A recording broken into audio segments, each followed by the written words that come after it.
Yesterday, detectives were conducting surveillance on a suspect who was wanted on multiple felony charges. The suspect was observed exiting a residence within our jurisdiction and entering the passenger side of a vehicle. Detectives followed the vehicle and initiated a traffic stop at the intersection of Bevel Road and Ridgewood Avenue. The detectives were able to safely block the vehicle in to avoid a potential pursuit. The vehicle was being driven by a female who was removed without injury. The suspect was located in the front passenger seat and was given multiple orders to show the detectives his hands, to which he did not comply. In an effort to get the suspect to show his hands and exit the vehicle, detectives utilized less lethal tactics, including taser deployment and a police canine, to no avail. The detectives subsequently observed a gun in the suspect's right hand. At that point, they discharged their firearms, striking the suspect multiple times. He was transported from the scene to Halifax Medical Center, where he succumbed to his injuries. I want to make it clear that the suspect's actions dictated our tactics and that a loaded Thunder .380 handgun was recovered from inside of the vehicle. None of the involved detectives were injured, and they've all been placed on paid administrative leave, which is standard procedure pending the outcome of the Florida Department of Law Enforcement's investigation. We will not be releasing the names of the involved detectives at this time, but the body cam footage will be released shortly. The suspect has been identified as Randy Lansing. He's a white male, 5'31" of 85, and he has an extensive criminal history that includes charges of aggravated assault with a firearm, shooting into an occupied dwelling, robbery, auto theft, burglary, and the list goes on. He's also done time in state prison out in California. And I want to show you this is a photo of the firearm that was recovered from the vehicle. And you can see in this one that it was definitely loaded. So at this time, I want to just take a moment to thank the police officers, all the officers that were involved in last night's incident, for their bravery and for their professionalism.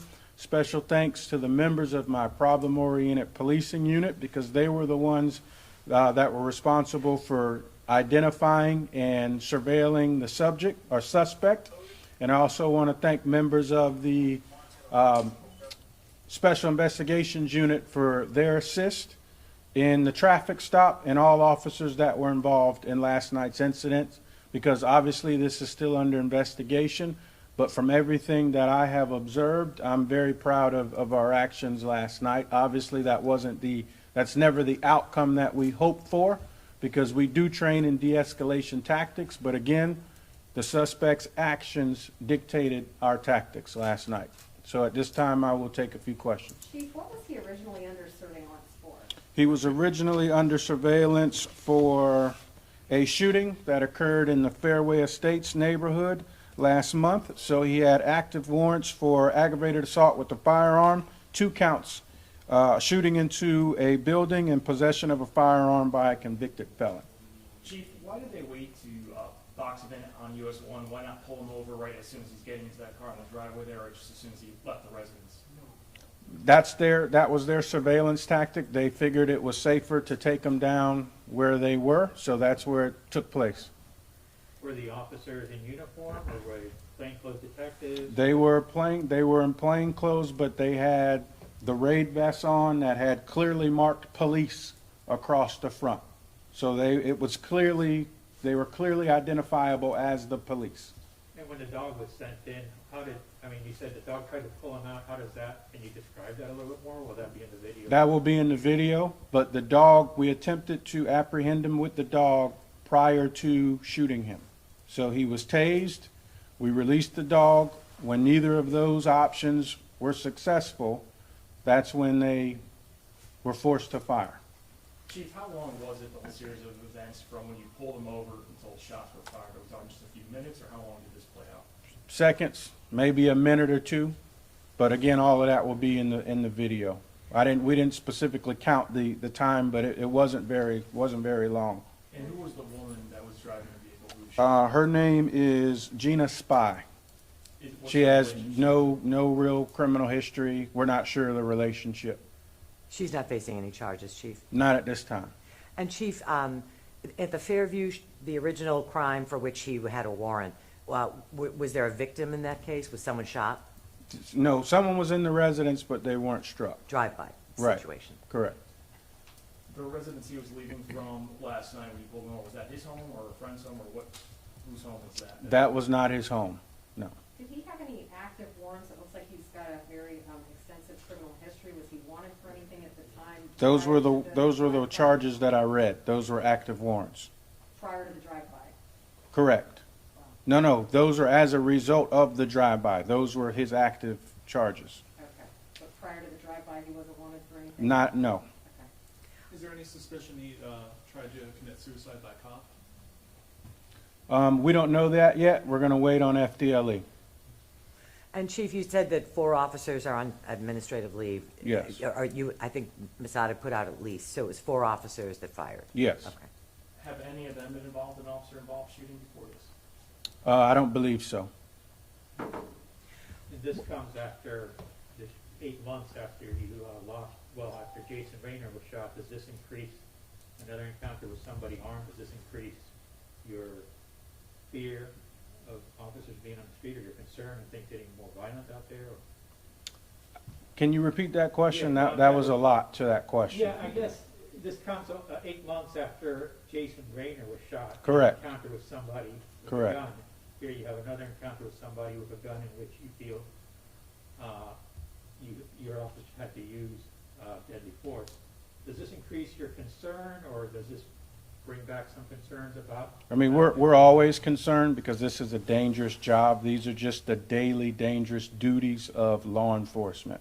This is just what we face on a daily basis in law enforcement. So it doesn't necessarily increase it because we always encourage our officers to remain vigilant every day when they're here at work. So it doesn't necessarily increase it. This is just what we're up against in law enforcement. Chief, if no one else has questions on that, do you mind talking a little bit about the officer that was involved in the crash that was hit allegedly by a drunk driver? Right, so that was Officer Elijah Wacconi, and that was approximately maybe an hour after the shooting occurred at Ridgewood and Bevel. Officer Wacconi was working a traffic crash investigation on LPGA just east of Clyde Morris Boulevard. They had the road partially blocked while they worked the investigation, and a car came plowing through and struck his vehicle. He was outside of the vehicle on the other side, and then his vehicle subsequently struck him, and he went flying. So by the grace of God, he appears to be, recovering. He should make a full recovery, but right now he's still hospitalized. What kind of injuries did he get? Facial injuries, but I'm not going to go into the specifics of his medical diagnosis. Chief, this woman's already bonded out of jail. What are your thoughts on this? Well, I know she was charged with a DUI, and we're just going to make sure we do our part to make sure that those charges stick. Chief, she was allegedly twice the legal limit. Apparently just didn't stop at all when she sees this scene happening. I mean, That's common when you're twice the legal limit. right. The idea that you have to work this kind of a thing, there's dangers in the kinds of officer-involved shooting things you did, but a random traffic accident you're working at, and someone gets very seriously hurt. Again, that's what we were talking about when it just comes to the dangers that we face out here on a nightly basis or daily basis just doing this job. It's the unexpected.